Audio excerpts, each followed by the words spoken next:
हाय everyone, welcome back. So आज हम start करेंगे some basic operations on set. So पहला ऑपरेशन है हमारा यूनियन ऑफ सेट्स।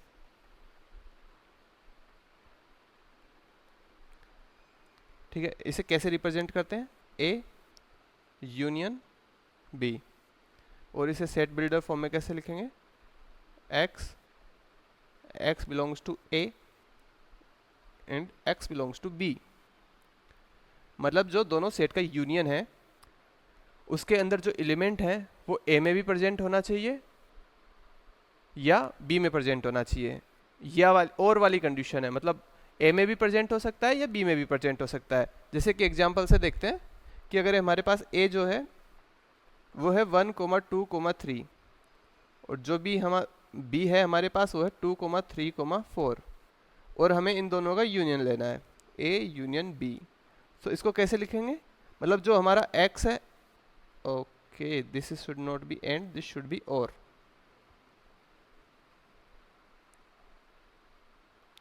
मतलब जो हमारा x है वो या तो a में प्रेजेंट होना चाहिए या b में प्रेजेंट होना चाहिए। तो मतलब a में जितने भी एलिमेंट है वो सारे हम लिख लेते हैं और जो b में हमारे प्रेजेंट है वो भी लिख लेते हैं। 2, 3 हम ऑलरेडी ले चुके हैं तो 4 हमारे पास बचा हुआ है तो 4 लिख लेते हैं।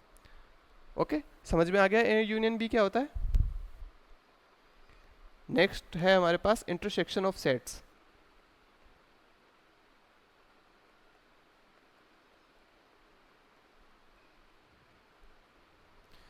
ओके, सो इंटरसेक्शन को हम लिखते हैं a इंटरसेक्शन b और इसे सेट बिल्डर फॉर्म में कैसे लिखेंगे? एक्स बिलोंग्स टू ए और यहाँ पे हम लिखेंगे एंड।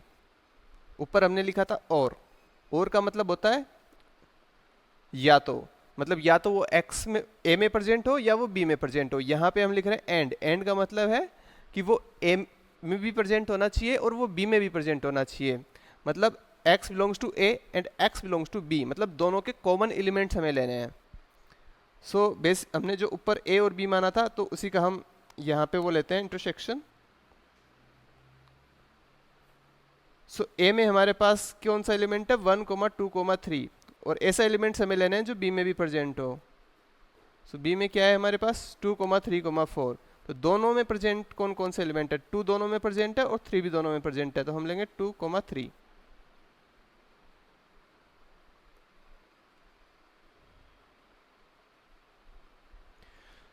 नेक्स्ट ऑपरेशन की तरफ चलते हैं। नेक्स्ट ऑपरेशन है हमारा difference of sets. So A minus B को हम कैसे लिखेंगे?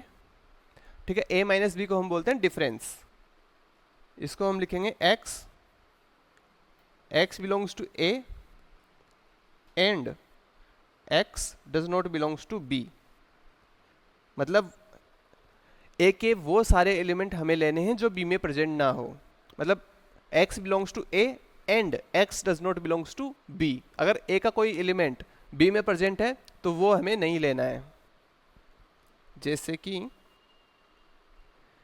ए था हमारा 1, 2, 3 और बी था हमारा 2, 3, 4।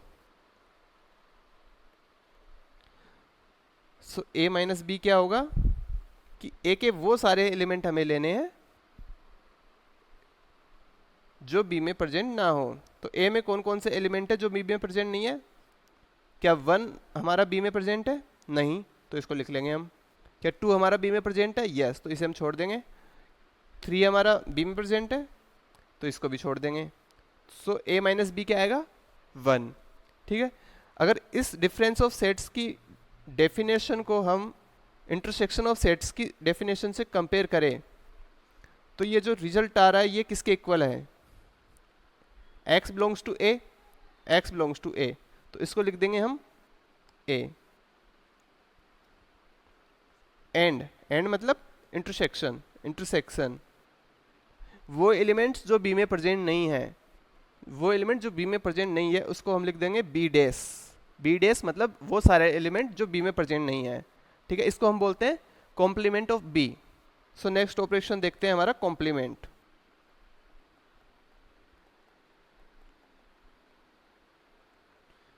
Complement of sets.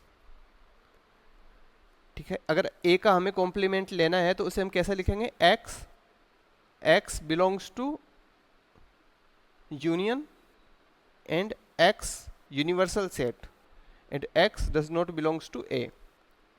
मतलब वो सारे एलिमेंट्स हमें लेने हैं जो ए में प्रेजेंट ना हो।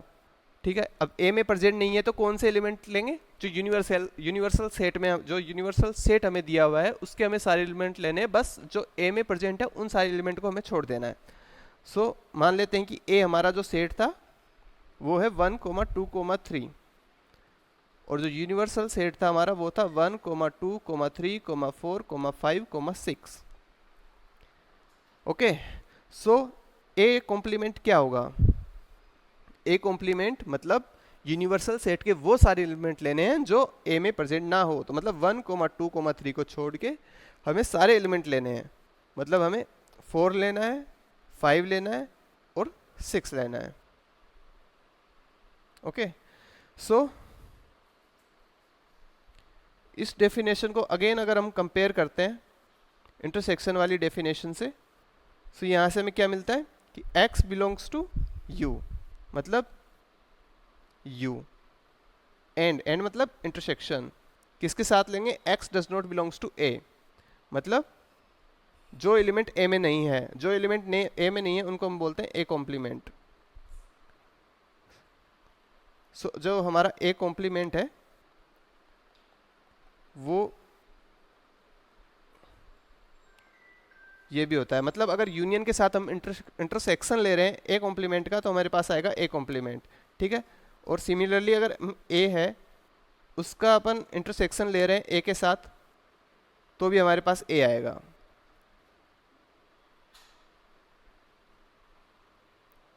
अगर हम ए का इंटरसेक्शन ले रहे हैं यू के साथ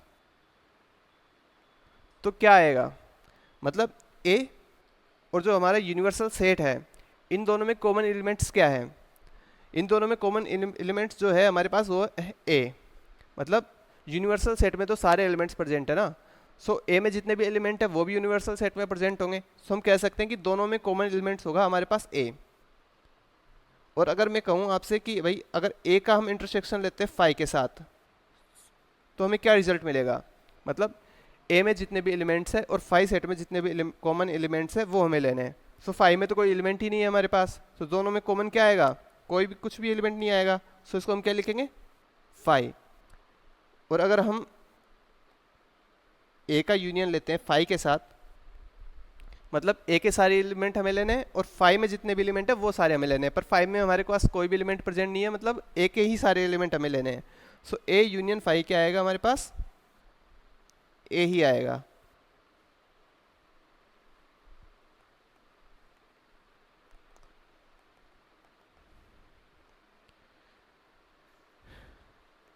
ठीक है, आगे चलते हैं।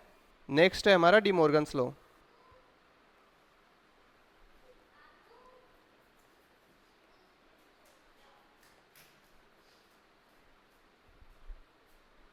ठीक है, डी मॉर्गन्स लॉ क्या कहता है कि अगर हमारे पास दो सेट है ए और बी और उनका हमें कॉम्प्लीमेंट लेना है, तो इसे हम लिख सकते हैं ए कॉम्प्लीमेंट और इसका साइन चेंज कर देंगे। अगर यूनियन है तो हम इसे इंटरसेक्शन बना देंगे, अगर वो इंटरसेक्शन है तो हम उसे यूनियन बना देंगे।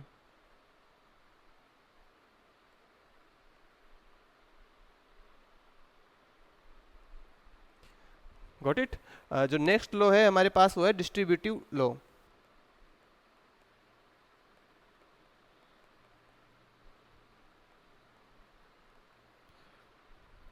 डिस्ट्रीब्यूटिव लॉ क्या कहता है, अगर हम ए का यूनियन लेते हैं बी इंटरसेक्शन सी के साथ, तो इसको हम लिख सकते हैं A union B intersection A union B के साथ, देन ए यूनियन सी के साथ और बीच में रहेगा हमारा इंटरसेक्शन। सिमिलरली अगर हमें ए का इंटरसेक्शन लेना है बी यूनियन सी के साथ, तो हम लिख सकते हैं ए का इंटरसेक्शन पहले ले लेते हैं बी के साथ,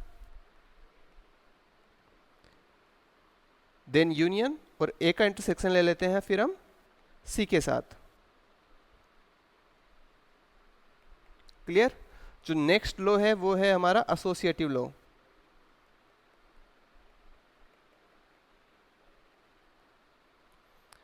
एसोसिएटिव लॉ क्या कहता है, अगर हम ए यूनियन बी कर लेते हैं और फिर उसके बाद में अगर हम यूनियन लेते हैं सी का, सो पहले जो हमने एसोसिएशन बनाया वो ए और बी का बनाया, मतलब पहले हमने जो यूनियन लिया वो ए और बी का लिया। सो एसोसिएटिव लॉ क्या कहता है कि हम इसको ऐसे भी लिख सकते हैं, A union then B union C, मतलब बी यूनियन सी पहले हम निकाल लेते हैं, फिर उसका हम यूनियन निकाल सकते हैं ए के साथ। मतलब अगर ए यूनियन बी हम कर रहे हैं और फिर हम यूनियन ऑफ सी कर रहे हैं तो इसको हम इस तरीके से भी लिख सकते हैं। डिस्ट्रीब्यूटिव लॉ हमारा हो चुका है, एसोसिएटिव लॉ हो चुका है, next is commutative law.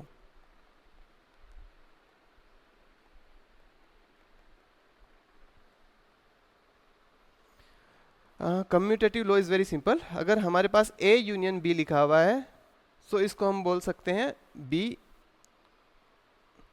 Union A, या अगर हमारे पास ए इंटरसेक्शन बी लिखा है तो हम इसको बोल सकते हैं बी इंटरसेक्शन ए। मतलब ए यूनियन बी निकालो या बी यूनियन ए निकालो, दोनों बात तो सेम ही है ना।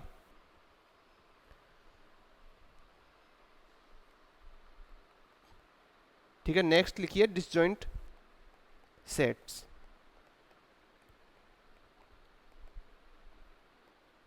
डिसजॉइंट सेट्स क्या होते हैं, ऐसे सेट जिनके बीच कोई भी कॉमन एलिमेंट्स ना हो, मतलब कॉमन एलिमेंट नहीं है तो उनका इंटरसेक्शन क्या आएगा, फाई आएगा।